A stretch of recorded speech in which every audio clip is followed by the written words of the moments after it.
7. Invisible divine forces linked to dark chosen ones. Discover yours. We live in a world where we're taught to fear the dark. Darkness is portrayed as evil, as a force that must be overcome or avoided. But what if I told you that darkness is not your enemy, it's your teacher? That those who are drawn to the shadows, who feel like misfits in the light of the world, are not cursed but chosen? I invite you to step into a realm few dare to enter, the inner dimension of the dark chosen ones. These are the souls who have walked through pain, who carry invisible wounds, who feel an ancient pull towards something they can't explain. Maybe that's you. Maybe you felt like you don't quite belong here, like you carry a weight that no one else seems to notice. Maybe you've experienced trauma, rejection, or a deep spiritual hunger that no philosophy or religion could satisfy. If so, you need to know this: you are not alone, and you are not broken. You are being initiated. Click subscribe to this channel to get more profound spiritual lesson. There are 7 invisible divine forces that govern the lives of the dark chosen ones. They are not random energies. They are precise, ancient, intelligent forces that have been guiding you long before you realized it. These forces don't operate in the realm of logic. They move through synchronicity, dreams, pain, and sudden awakenings. If you've ever had a moment where everything fell apart and yet something within you whispered, "This is what you needed," then you've already met one of these forces. But before we explore them, we must understand what it means to be dark. This darkness is not evil. It is the fertile soil where light is born. It is the void where creation begins. You see, most people want the light without ever facing the shadow. They want to ascend without ever descending. But the dark chosen ones are different. We are sent into the depths first, not because we are weaker, but because we are stronger. We are asked to deal with the chaos of our lineage, the pain of our ancestors, and the unhealed wounds of the collective. We are spiritual warriors in disguise, and for that reason, the divine does not guide us gently. It throws us into the fire. I remember when I first started feeling the pull of this path.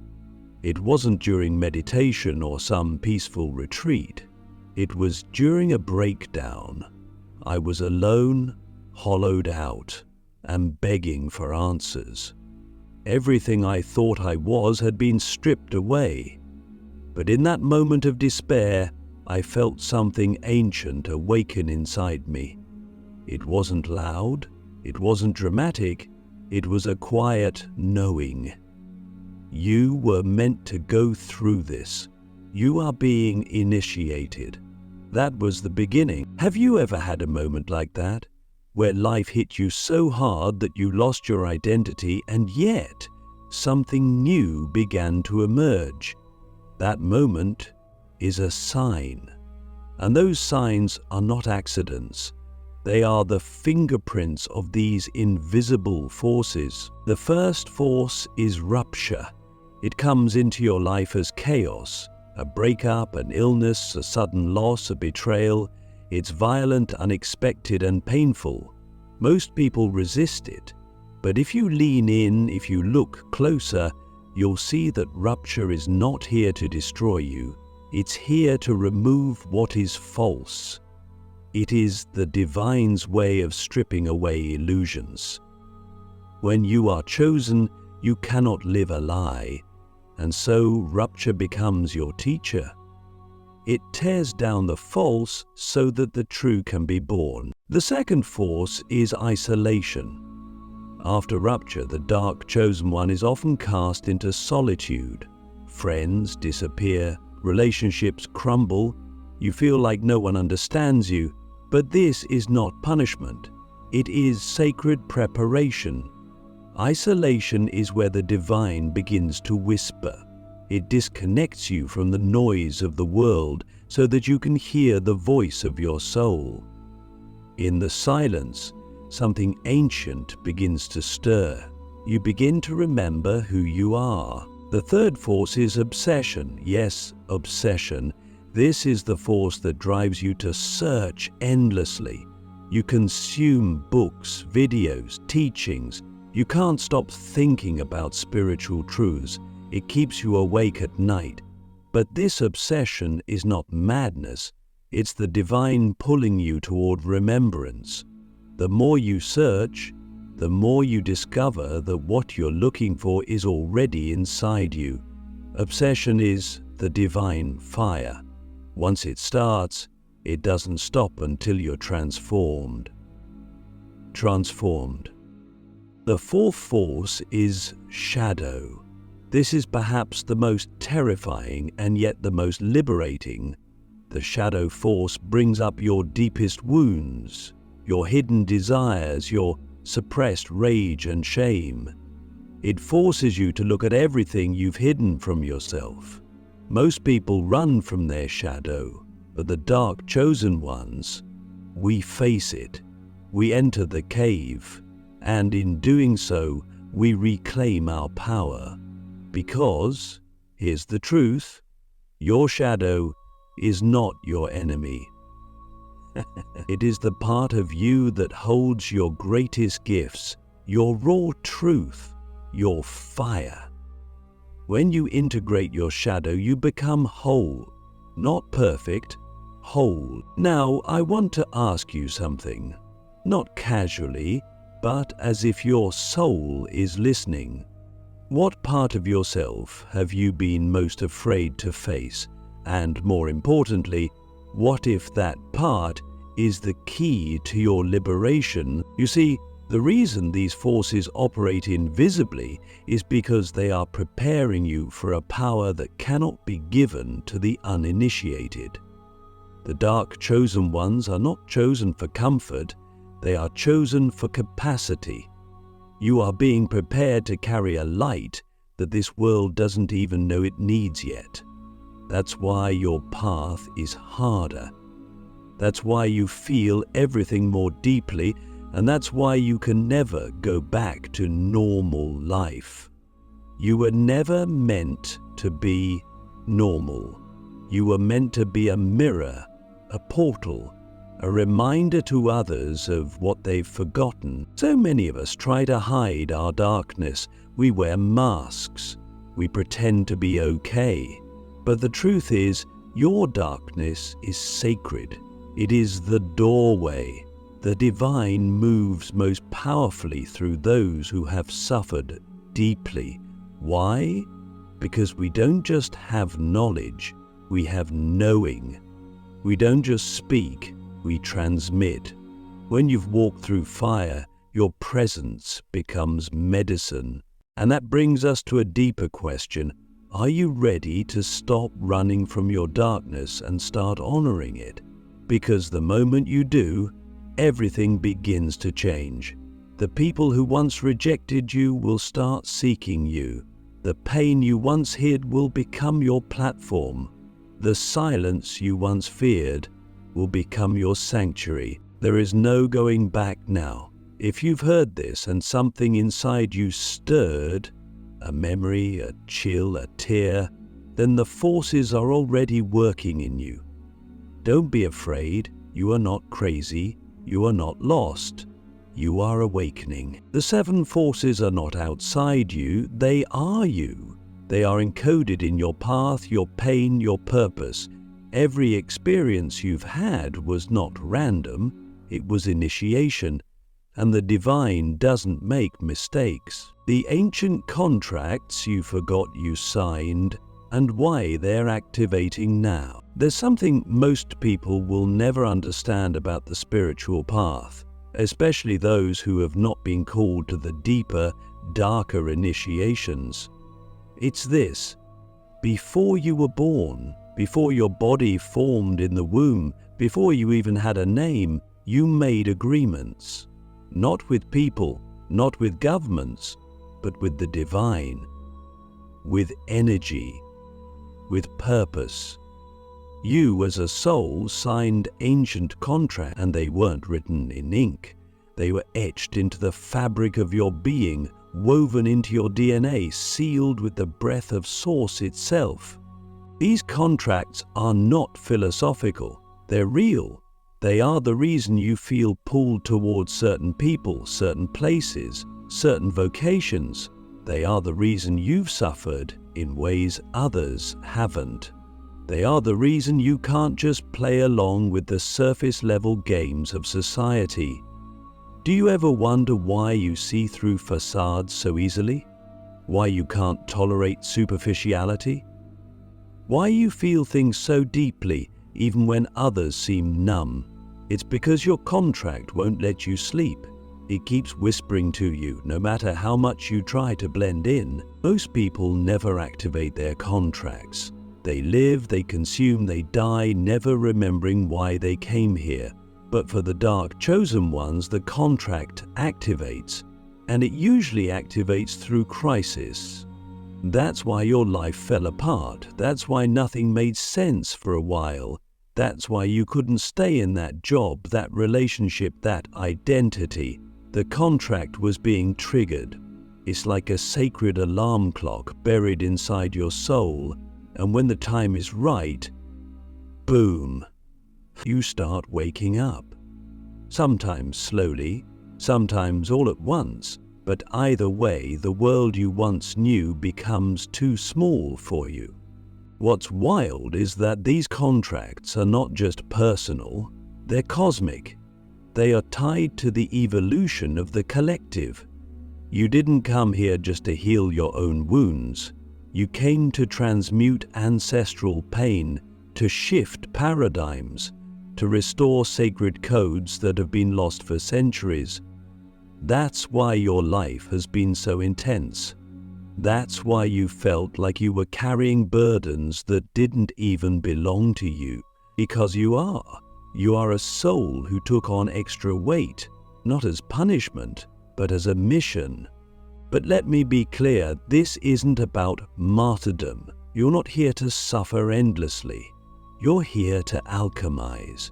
You're here to turn the pain into power, the fear into wisdom, the trauma into transformation. The contract doesn't say you must suffer. It says you must awaken through what others avoid. The very things you thought were your greatest curses, your sensitivity, your struggles, your failures, are actually your encoded instructions. They are the breadcrumbs leading you back to your divine design. And now, more than ever, these contracts are activating in people all over the world. Why? Because we are at a tipping point. The planet is shifting, old systems are collapsing, truth is rising, and so the souls who came to guide this transition, the chosen ones, are being awakened by force. There's no more time to sleep. That's why your old life is crumbling. That's why your old life is crumbling. That's why you're seeing 11:11, 3:33, having wild dreams, feeling like something big is coming. Because it is. It's been coming for lifetimes. What's fascinating is that when your contract activates, you begin to attract other beings whose contracts interlock with yours. You start meeting people who feel strangely familiar, connections that defy logic, teachers who show up at the perfect time, books that fall off shelves, visions, synchronicities. It's not random, it's orchestration. The divine is aligning your path so you can remember what you promised to do. These moments, they're like checkpoints, confirmation codes. They say, you're not crazy, you're on track, keep going. Now let me ask you something, and ask yourself this with your whole being. What if the pain you've been running from is actually part of your sacred assignment? What if the thing you've been trying to heal is the very reason you were born? You see, the contract is not meant to enslave you, it's meant to liberate you. Once you remember it, once you stop resisting it, life begins to flow differently. You stop chasing validation, you stop needing approval, you start stepping into your role. You begin to operate not from ego, but from essence. And that's when the real magic begins. That's when the divine starts moving through you, not just around you. You begin speaking and people feel it in their bones. You walk into a room and shift the energy. You touch someone and they cry. This is not exaggeration, this is resonance. When a soul is aligned with its contract, its frequency becomes medicine. But here's the question most people don't want to face. Are you willing to say yes to the contract you already signed? Because free will still exists. You can say no, you can numb out, you can try to go back to normal, but the contract won't go away. It will only press harder. Your life will keep pushing you, pulling you, stripping you, until you surrender. Surrender doesn't mean giving up. It means giving in to your truth, to your calling, to the version of you that already exists in a higher timeline. The version of you who is fearless, sovereign, radiant. That version is not a fantasy. It's your blueprint, and every challenge you've faced was designed to sculpt you into that version. So here we are.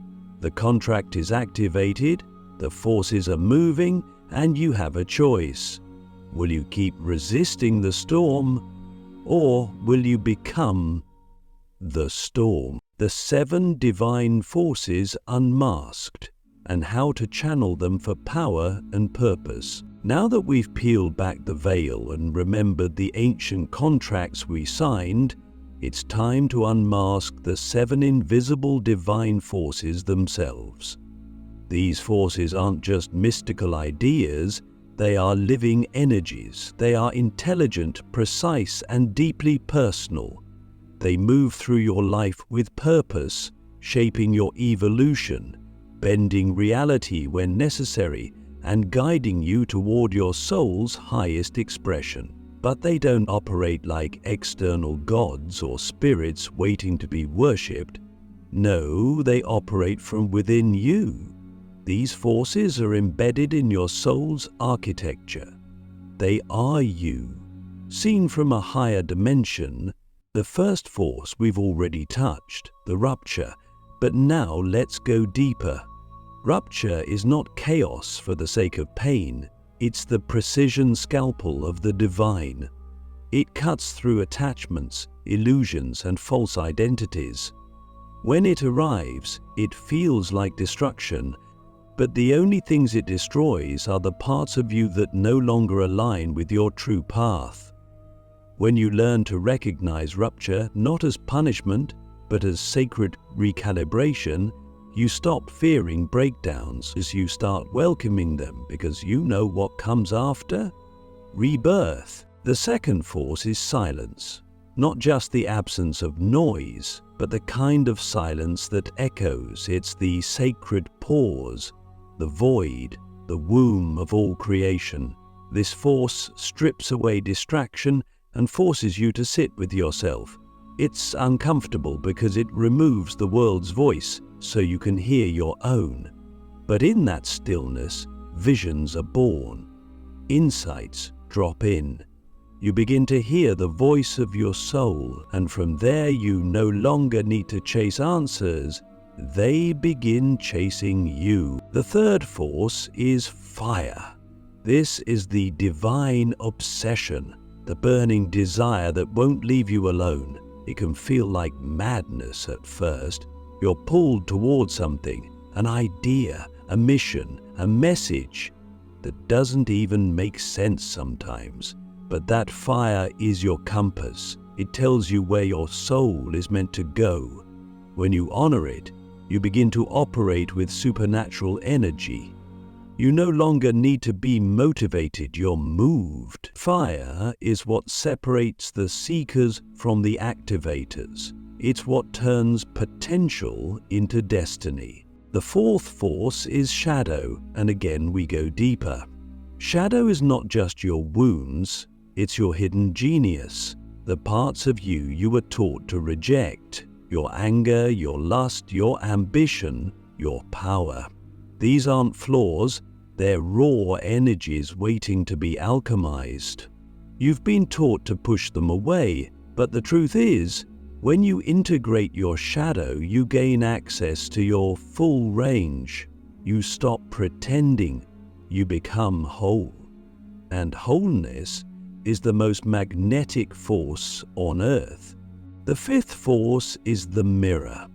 People, situations, and even enemies that reflect back to you what you haven't yet healed. This force is subtle but relentless. Every trigger is a teacher, every heartbreak is a mirror. Once you learn to decode the mirror, you stop blaming and start transforming. That toxic relationship, it's showing you your boundaries. That betrayal, it's showing you your own self-abandonment. The mirror doesn't lie, it invites you to see clearly. The sixth force is ancestral memory. This one is often overlooked. You are not just you, you are your entire lineage. You carry memories, traumas, and dreams passed down from generations. The dark chosen ones are often born into families with deep karmic wounds, not to suffer under them, but to end them. You are the breaker of cycles. You are the one they prayed for. When this force activates, you'll feel a sudden interest in your roots or a deep emotional reaction to things you've never experienced. That's the memory waking up. The seventh force is destiny. Not fate, destiny. This is the magnetic pull toward your highest timeline. It's the synchronicities, the déjà vu, the moments that feel too perfect to be random. Destiny speaks through alignment. When you're on path, things flow, people show up, the right doors open. When you veer off, resistance increases. Destiny is not fixed, it's responsive. It shifts based on your choices. But once you move in alignment, it moves with you, powerfully, faithfully, miraculously. Now, how do you channel these forces? First, you must recognize them. Awareness is the ignition key. Start seeing your breakdowns as rupture. Start embracing silence as a sacred container. Let your obsessions fuel your mission. Invite your shadow to speak. Watch your mirrors without judgment. Honor your ancestors. And above all, follow the thread of destiny with courage, even when you don't have a map. Because here's the truth. You are the force.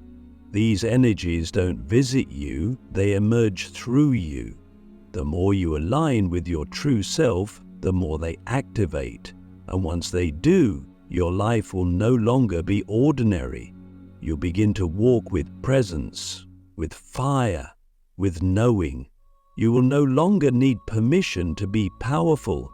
You'll simply be becoming the living portal, your final initiation and the reason you were born.